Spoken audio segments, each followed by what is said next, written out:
Salut les troisièmes. Alors, on est dans le domaine 2, ceinture verte. Objectif 1, découvrir les fonctions linéaires.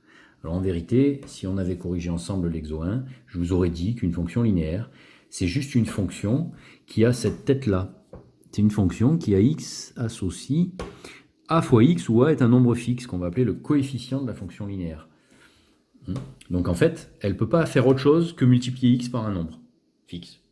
Voilà. Sinon, on ne l'appelle pas linéaire. Si elle fait autre chose, on ne l'appelle pas linéaire. On a vu depuis le début de l'année plein d'autres fonctions qui n'étaient pas linéaires parce qu'elles faisaient autre chose que simplement multiplier x par un nombre fixe.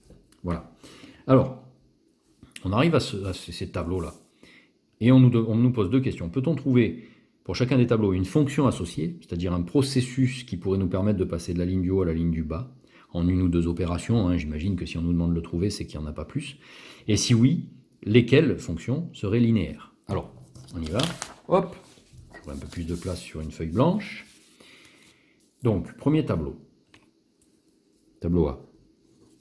L'autre c'est B et l'autre c'est C. Alors, premier tableau, je flaire qu'il y a quelque chose, mais ça ne me paraît pas instantané. Je pourrais dire là, par exemple, c'est moins 1, parce que moins 2, moins 1, plus moins 1, ça fait moins 3. Sauf que dès la colonne suivante, ça ne marche plus. Donc il faut faire gaffe. Il faut que ce soit le même lien pour toutes les colonnes, évidemment.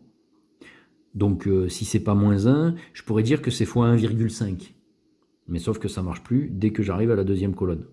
Donc il va falloir que je me creuse un peu plus la tête pour trouver le bon lien. Et c'est probablement, il y a plus d'une opération pour y parvenir. Voilà, alors je regarde un peu les autres tableaux parce que j'ai envie de commencer par le plus facile. Et là, il y a un truc qui me saute aux yeux pour lui, le tableau, c'est que ça m'a l'air très facile. J'ai un x3 évident pour les 4 colonnes. En fait, ce tableau-là, on passe du haut en bas en multipliant par 3. C'est un tableau de proportionnalité d'ailleurs. Donc la fonction qui l'illustrerait, ce serait celle qui à x associerait 3x. Voilà, pas mal ça. Quant à lui, ils sont célèbres ceux-là. En fait, je pourrais dire que c'est un plus 6, mais raté dès la deuxième colonne. Je pourrais dire que c'est un fois quelque chose, mais dès celle-là, ça serait plus bon. En fait, je remarque assez facilement que ce qui nous fait passer du haut en bas, c'est au carré. Parce que le carré de moins 2, c'est 4. Le carré de 0, c'est 0. Le carré de 1, c'est 1. Et le carré de 3, c'est 9. Donc là, la fonction, tiens, j'aurais dû appeler G la précédente. Celle-là, ce serait H qui a x associe x au carré. Tout simplement. En tout cas, elle conviendrait pour les 4 colonnes. Donc, c'est pas mal. Et, bon, elle, j'ai dit, je l'appelle G. Il me reste à trouver la fonction f. Alors, je ne vais pas forcément chercher par la première colonne parce que ce sont des nombres négatifs. Je ne vais pas forcément chercher par la deuxième et la quatrième parce qu'il y a des nombres décimaux. Je vais me concentrer sur la troisième colonne pour voir si, avec des nombres entiers, je peux être un peu plus à l'aise et trouver un lien qui se répercuterait sur les autres.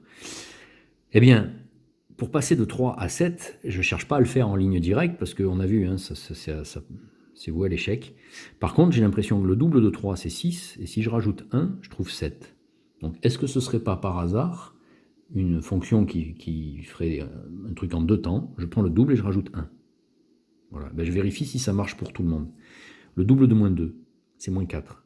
Plus 1, moins 3. Ça marche. Le double de 1,5, 3 plus 1, 4. Magnifique. Le double de 3,5, 7 plus 1, 8. Bon ben voilà, ça c'est une fonction qui colle à toutes les colonnes.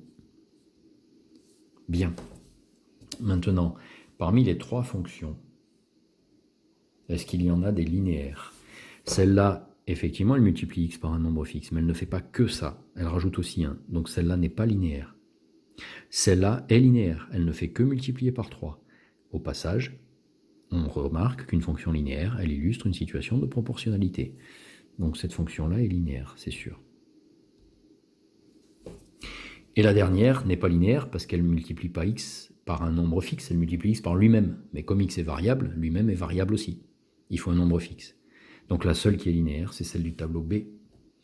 Voilà, à bientôt.